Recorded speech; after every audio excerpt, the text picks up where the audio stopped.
শুভ সকাল সবাইকে। আমার আশা মিনি ব্লগে আপনাদের সবাইকে অনেক অনেক স্বাগত। সকালে এখন বাজে প্রায় 7টার কাছাকাছি, কিন্তু হলে কী হবে, একদিকে ভাত নামানো হয়ে গেছে, ভাত, কাঁকরোল ভাজা, আলু, আর সাথে আজকে যেহেতু শুক্রবার মানে আমার নিরামিষ। শুক্রবার শনিবার দুটো দিন তো নিরামিষ, সবাই জানো যারা আমার ব্লগে থাকে।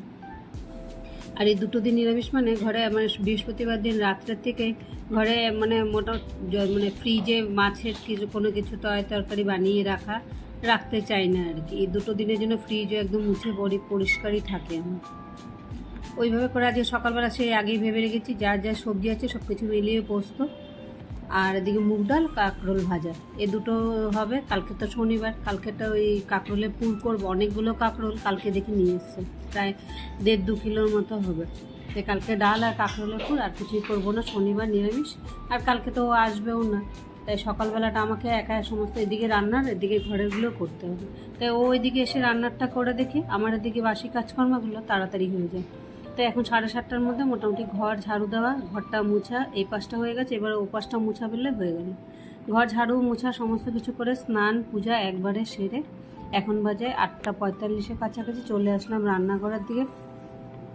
আনারস সেদিন এনেছিলাম, এই আধাটা আনারস ছিল। একটা আনারস তো মোটামুটি 2-2.5 কিলোর মতো ওজন হয়, তাই এত বড় আনারস একবারে একসাথে খাওয়া যায় না। আধাটা কেটে খেয়েছে, এই আধাটাকে আবার রেখে দিয়েছি, এটাকে আজকে ওই জন্য কেটে নিলাম।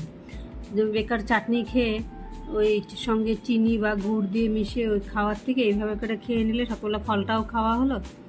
আর ফলের তো এমনিও দরকার। তাও মাঝে মাঝে ভাবি যে আমি আর উমা তো তবুও এটা ওটা ফল, কোনো সময় কলা, কোনো সময় হয়তো আপেল, কিছু না কিছু একটা খাওয়া হয়, আম। কিন্তু ছোটোটা ওদিকে রয়েছে, ওইটা কোনো কিছুই খায় না। ও এগুলো খাওয়ার থেকে কোথায় গিয়ে এগরোল, মোগলাই, বিরিয়ানি এগুলো খাবে। এই ফলের তো আগেও খাওয়াতে পারিনি, আর এখন তো ওকে ওদিকে খাওয়াতে পারি না। বলে দিই ঠিকই, আমাকে বলবে হ্যাঁ হ্যাঁ খায়, কিন্তু ও আদৌ কিছু খায় না, সেটাও আমি ভালো করেই জানি।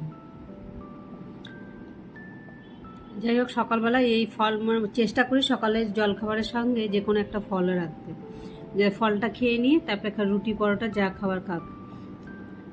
আগে তো কেনা হয়নি, খাওয়ানি, এখন পারছি যতটুকু পারি। তাই সেরকম আহামরি দামি ফলও সেরকম কিছু না, যতটুকু সম্ভব হয় নিজের মধ্যে ততটুকুই আনি।